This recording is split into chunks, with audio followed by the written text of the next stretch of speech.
hay chọn bốn mình tí cho máu đó. Cha hãy thẹp anh ấy ba anh cho cha tỏi một hón. Đó thôi mà chứ. Ở chiên kia đi thêm, cái đi hẹn clay thêm. Vô đâu đưa vậy mà Lấy mà không được. mấy anh đây ó vô Mấy rồi cắt o hả? Cho hả? nói vậy tụi cả thôi nè. Ừ. Sạp cho dính ấy. Để vậy mới thể sạp đấy. Tạo bài kia. Càng xăm vô một tí tí nữa. Thì chỉ cái đó cái phải luôn để. Thì vô Chạy cái biết là cái Điểm pon nè, cắt trong hầm áo hẻm pon. Ờ, Pi pon hẻm nè. vô mà sạp thì quá thôi á. sao ta tìm một tính năng khang nào ta.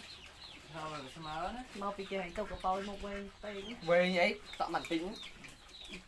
Cái bọc bên bảo cái ca đầy nó ấy nè. Mình chỉ cái Sợ nu phải vô ra cùng ca thôi. Tụ có mùi nú về plơ về chụp ai về tôi cu nó nóng á. Tụm lò bó về tụm lò tụm tôi cu chú nhé.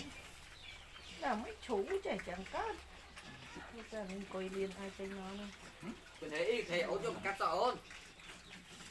cho mình dễ sợ được thực thế đấy. Đi nói cắt sợ một theo hả? Đấy. Ba men. Cái này cắt sợ mấy đôi cái cắt sợ được không nè? Mà em chẳng vô thực thể mà này cái đấy. Mà chẳng mà. Cái Thầy này thằng mà cắt đẻ lắm. cái đó là mà đấy hả? Ba khó vậy chứ. Chứ tụng gió đấy. Đi đây vậy. Cắt mà mấy cái bà lỗi nó mà cha. Trên kia đó chứ. Anh ngon.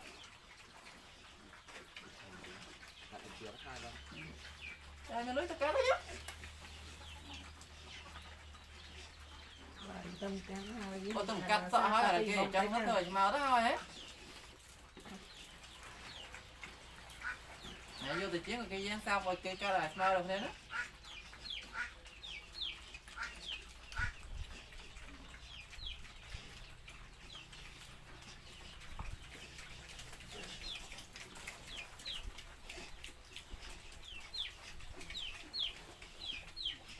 Như đây trong đây nè không.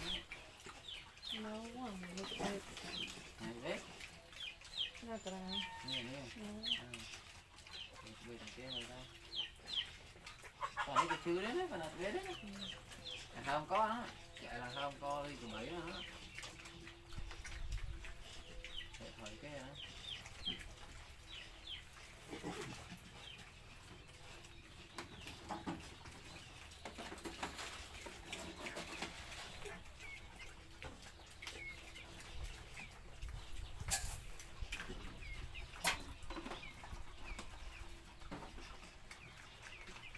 Lính ở xí đâu cho đâu bị xí đâu hay lấy mà chết.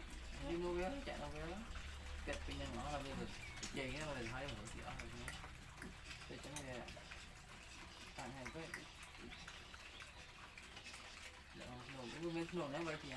Ok nó mau lan tàu sót bên trái tàu tăng pi bình lâm mấy tàu về ngay lại xưa tàu về ngay rồi.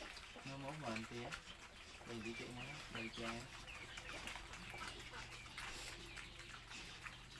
Trình nó sẽ ba đây. Trình can sai sai là mấy chứ bay cả là